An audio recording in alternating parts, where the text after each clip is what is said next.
The commentary on the Hevajra Tantra called the Jewel Garland of Yoga. Yoga Ratna Mālā Nāma Hevajra pañjikā by Kāṇha.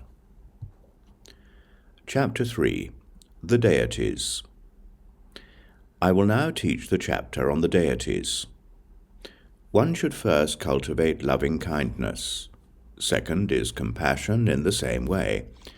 Third, one should cultivate sympathetic joy, and equanimity last among them. The phrase "the chapter on the deities" indicates that this is a chapter associated with the deities Hevajra and Vajra Yoginī. It explains in detail the practice of giving rise to Hevajra and the other deities according to traditional explanations. Here I will now teach them individually. The passage that begins, "One should first cultivate," expresses an initial set of qualities, from compassion to equanimity.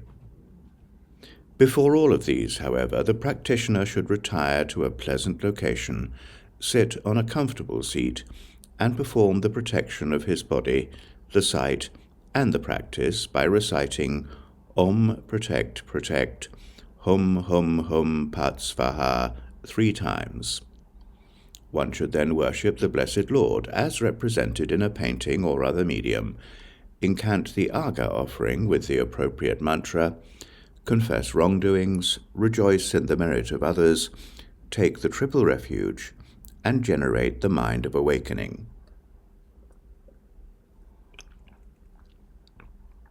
After that, one should first cultivate loving kindness. Loving kindness serves to lead all beings to ultimate happiness. In the second moment, one should generate compassion, which serves to remove the suffering of those beings. In the third moment, one should generate sympathetic joy, which serves to ensure uninterrupted divine pleasure for those beings. The phrase equanimity last among them indicates that it should be cultivated as a means of bringing these beings onto the path that counteracts all the primary and subsidiary afflictions. These are the requisites for the first yogic practice and are the common basis for all yogic practices. Then, after that, first is awakening to emptiness, second is withdrawing into the seed syllable, third is the arising of the image, and fourth is the placing of the syllables.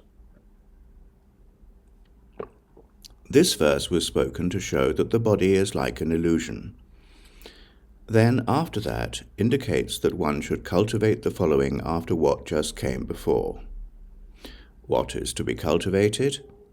Vajradhara says, awakening to emptiness. Because all objects depend on the mind, there is only mind.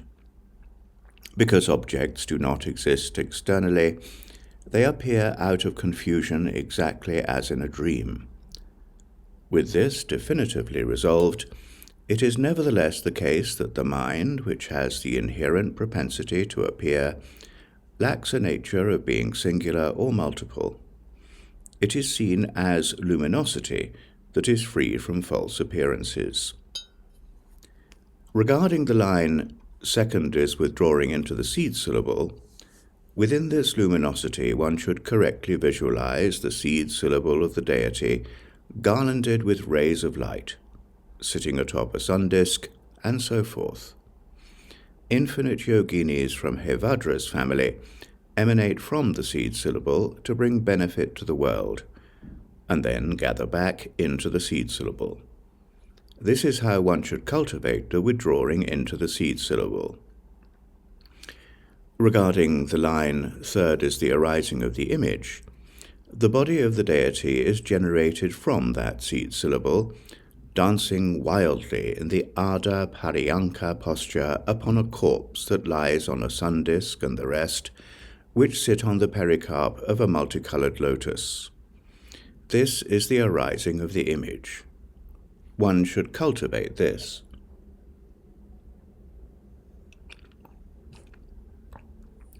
Regarding the line, fourth is the placing of the syllables. Next, one should meditate on the seed syllable atop a sun disk and the rest at one's own heart. This constitutes the lesser yoga samadhi.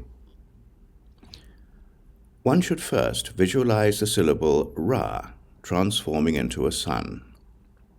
At its center, the syllable Hum transforms into a crossed Vajra, which transforms into a rampart and a tent. Now, referring to the second yoga samadhi, Vajradhara speaks the verse beginning with, "One should visualize." At this stage also one should observe all the requisites up to awakening to emptiness as described before. Next, Vajradhara speaks the two verses, beginning with, "One should visualize," to explain how to effect protection. The meaning of the verse is as follows. One should visualize the fire-colored syllable Ra transform into a sun disk. On top of it is the blue syllable Hum, which transforms into a crossed Vajra. Across from the crossed Vajra and sun disk is the Vajra rampart. Above is the Vajra tent, and below is the ground, made of Vajras.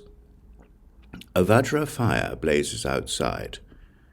After that, one should assume control of it by reciting the mantra, Om, protect, protect, Hum, hum, hum, pat, svaha. First, the wise yogin should visualize a corpse whose nature is the Dharma Dhatu. Standing upon it, the yogin should visualize himself as the Heruka. First means prior to generating the core yoga. In the center of the surrounding Vajra rampart, one should visualize a corpse lying on the sun disk and so forth, atop the pericarp of a multicolored lotus. Why should a corpse be the Blessed One's pedestal? Vajradhara says its nature is the Dharma Dhatu. A corpse has no identity, and that which has no identity is the Dharma Dhatu. The Dharma Dhatu is the basic condition of the Dakas and Dakinis. The yogin is the meditator, who should resolve that he is the Heruka standing upon it, and generate himself as the Heruka. Next, at his heart, he should visualize the syllable Ra become a sun disk, upon which is the grapheme Hum, with the nature of wisdom and means. The requisites for the intermediate yoga are given in the passage beginning with, "At his heart he should visualize," and so forth. Born from the syllable Hum is a Vajra, black and terrifying. He should cultivate the reality of Hum at the center of the Vajra's hub. And further, visualizing the transformation of the syllable Hum, one should meditate on the one whose nature is hatred. The Vajra born is deep black, the color of a blue lotus, or, based on faith, is visualized with a blue-red hue. The passage that begins visualizing the transformation means that one should visualize oneself in the form of the Heruka. In this Tantra, we focus on Hevajra as the main deity and apply the same yoga to all other deities, who are to be accurately imagined through the transformations of their respective emblems, seed syllables, and so forth. Color of a blue lotus indicates that Hevajra's color is similar to a blue lotus. Faith refers to how Hevajra appears to oneself, meaning that one should cultivate Hevajra's color just as it seems to oneself. In the sky, one should visualize the venerable Vajra, born of great compassion, and worship him via the 8 goddesses, adorned with all the ornaments. Referring to the third yoga, Vajradhara says, "in the sky," and so forth. The requisites for the third yoga are the same as the requisites for the second, but include an initial practice that Vajradhara explains by saying that the Blessed One is visualized in the sky, summoned by the rays of light from the seed syllable in one's heart. one should worship him mentally with offerings of various objects, and then worship him via the 8 goddesses, Gauri and so forth. Gauri holds the deer-marked one. Chauri holds Martanda in a vessel. Vetali has water in her hand, and Gazmari holds medicine. The deer-marked one is camphor, and Martanda is olibanum. A vessel is that which one should never be separate from. Water is akshobhya, and medicine is chatusama. Pukashi has a vajra in her hand. Shavari holds nectar, and Chandali plays a damaru. The Lord is worshipped by them. With Dombi embracing his neck, he is inflamed with intense passion.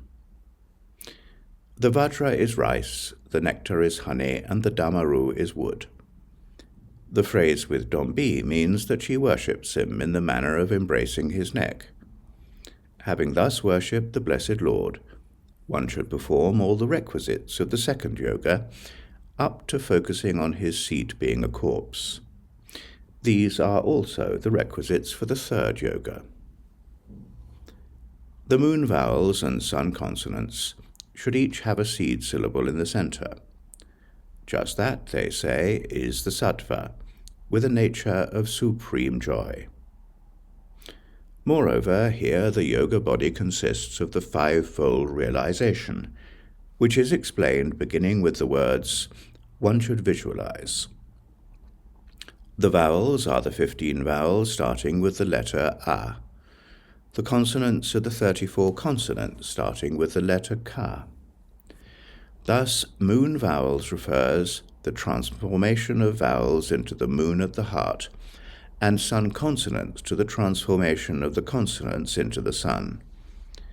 They should each have a seed syllable in the center, which indicates that the seed syllable that sits atop the sun and moon transforms into the emblem.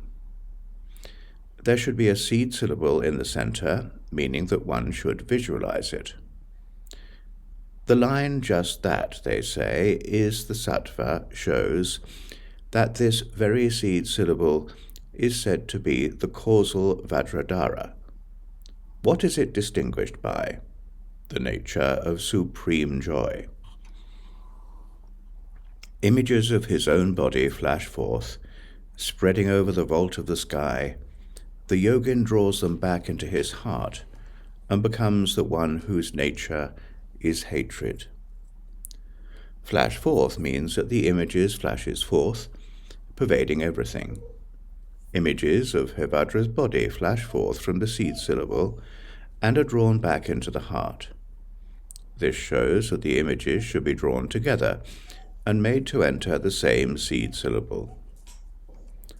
As the result, the yogin will become the one whose nature is hatred, meaning that he will assume the form of a heruka through the transformations of the moon, the sun, the seed syllable, and the emblem. This is equivalent to the 5-fold realization.